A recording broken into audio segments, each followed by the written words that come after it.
मेरा फेस देख के घबरा जाएंगे, डर जाएंगे कि ये क्या हुआ।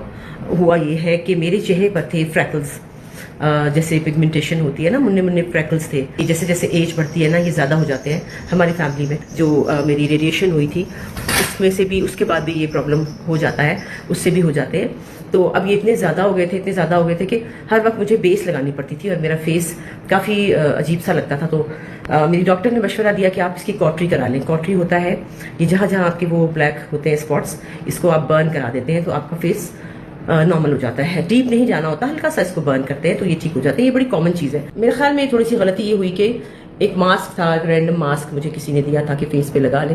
तो मैं और ज़ारा और समीन रात को मूवी देख रहे थे तो लाहौर में, तो मैंने सोचा चलो लगा लेते हैं। बैठे बैठे वो मास्क लगा लिया और हर चीज़ हर एक को सूट भी नहीं करती है तो मैंने लगा लिया। उससे थोड़ी सी रैशेस हुई। नेक्स्ट डे जब मैंने ये प्रोसीजर कराया तो नमिंग क्रीम लगी होती है, फिर मैंने वो ये करवाया तो उससे मुझे ना एलर्जी हो गई है। तो वो तो देखिए आप, ये ब्लैक स्पॉट्स जो हैं ये वाले, ये तो चले ही जाएंगे, लेकिन सारा साथ ना रेड रेड एलर्जी हो गई है।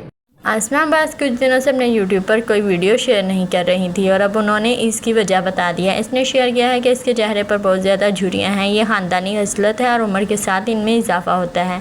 इसके वालिद और बहन भी उनके पास थे। इससे अब बहुत ज़्यादा झुर्रियाँ भी आ रही हैं, ख़ासतौर पर इसलिए कि वो केमियोथेरेपी से गुजरी हैं, जिससे इनके लगने की तादाद बढ़ गई है। आसमा अब्बास के डॉक्टर्स ने इन्हें मशवरा दिया है कि वो इन्हें दागदार कराएं, क्योंकि यही वाहिद तरीका है जो इन्हें दूर कर सकता है। इसने बताया कि हाल ही में इसे जहां भी जाना पड़ा वहां फाउंडेशन लगाकर जाना पड़ा, इसलिए इसने तरीक़ाकार मुकम्मल करने का फ़ैसला किया। सितारा को तरीक़ाकार मिला और इसी रात जब वो अपनी बेटी और बहू के साथ ठंडा कर रही थी, इसने चेहरे का मास्क इस्तेमाल किया। मास्क इसके मुताबिक नहीं था और इसे चेहरे की एलर्जी हो गई।